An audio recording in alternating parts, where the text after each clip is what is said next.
नमस्कार दोस्तों, मैं प्रीति। स्वागत है आपका मेरा YouTube चैनल पौराणिक कथाएं एक भारतीय संस्कृति में। दोस्तों, हरितालिका तीज का व्रत आने वाला है, तो आप सभी माता बहनों को मेरी ओर से हरितालिका तीज की ढेर सारी शुभकामनाएं। और इस वर्ष हरितालिका तीज का व्रत 18 सितंबर 2023 दिन सोमवार को रखा जाएगा और इस दिन पूजा का शुभ मुहूर्त है सुबह 6:30 से रात 8:30 तक। तो आप लोग कोशिश कीजिएगा कि पूजा शुभ मुहूर्त में ही करें। बहुत सी माता बहनें रात में पूजा करती हैं तो कर सकती हैं, लेकिन कोशिश करें कि पूजा हमेशा शुभ मुहूर्त में ही करें और रात में भजन कीर्तन, शिव चालीसा का पाठ, हरितालिका तीज व्रत की कथा करके रात भर जागरण कर सकती है। और बहुत सी बहनों के मन में एक कंफ्यूजन बना रहता है कि हरितालिका तीज पे हमेशा नए वस्त्र धारण करके ही पूजा की जाती है क्या? तो ऐसा नहीं है। अगर आपके मन में भी ये धारणा चल रही है तो आप बिल्कुल इससे फ्री हो जाएं, क्योंकि भगवान भाव के भूखे होते हैं, वो नया पुराना नहीं देखते।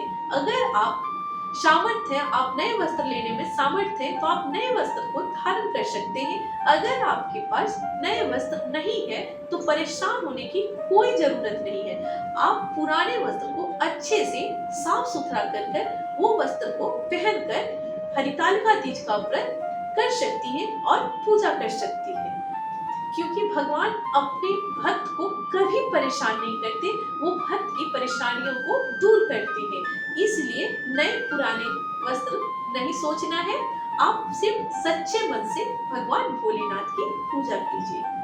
और इसी तरह बहुत सी माता बहनें बोलती हैं कि अगर हरितालिका तीज का व्रत एक बार छूट गया तो दोबारा नहीं कर सकते क्या?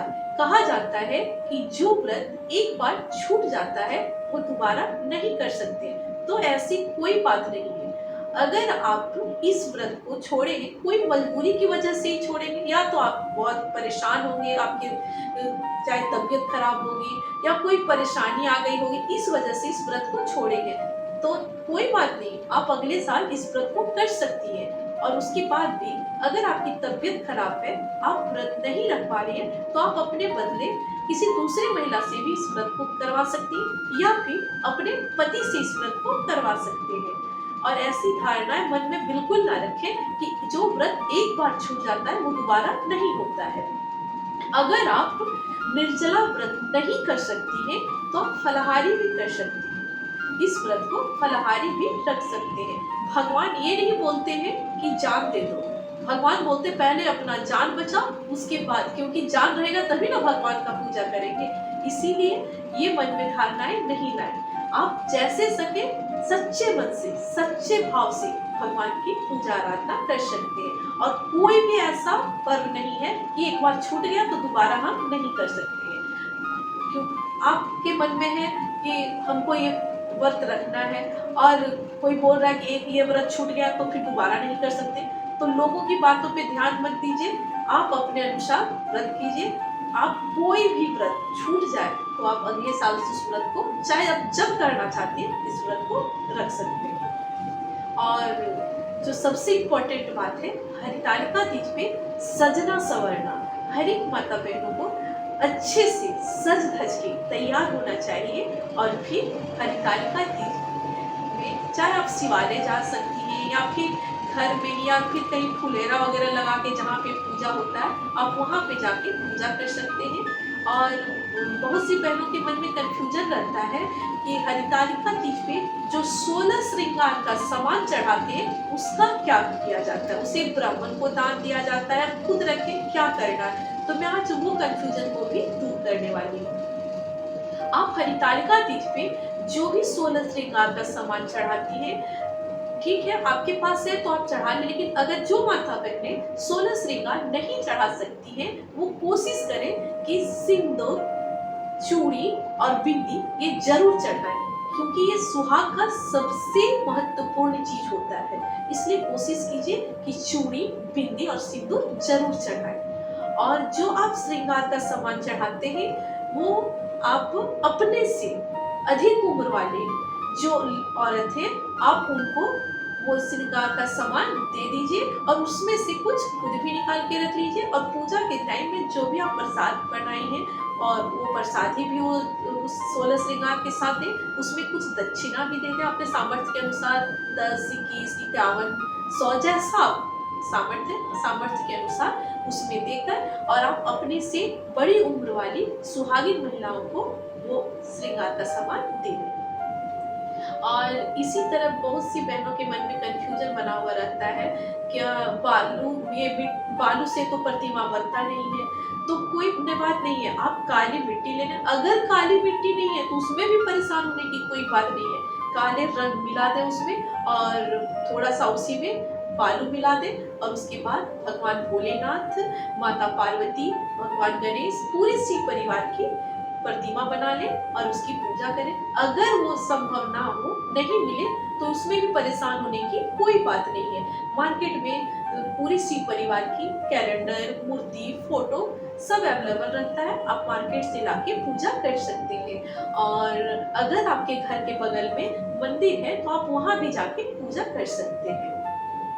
और दोस्तों, ये हरितालिका तीज पे कोशिश करें कि आपके दरवाजे पर अगर कोई भी आए तो उसे खाली हाथ लौटने नहीं दें, क्योंकि भगवान कोई भी रूप में आपसे परीक्षा लेने के लिए आपके दरवाजे पर आए तो उन्हें कटु शब्द ना बोले, आदर सम्मान के साथ बैठाएं और अपने सामर्थ्य के अनुसार दान जरूर करें।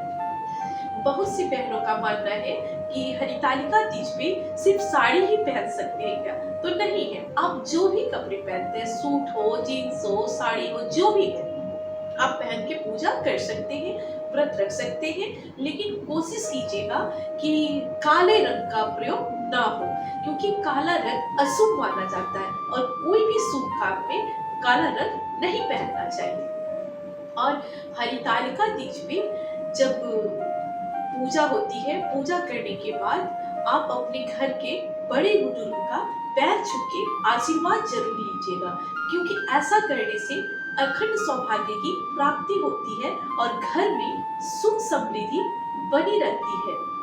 इसलिए अपने बड़े बुजुर्ग से आशीर्वाद लेना बहुत जरूरी होता है, क्योंकि उनका आशीर्वाद बहुत जल्दी लगता है।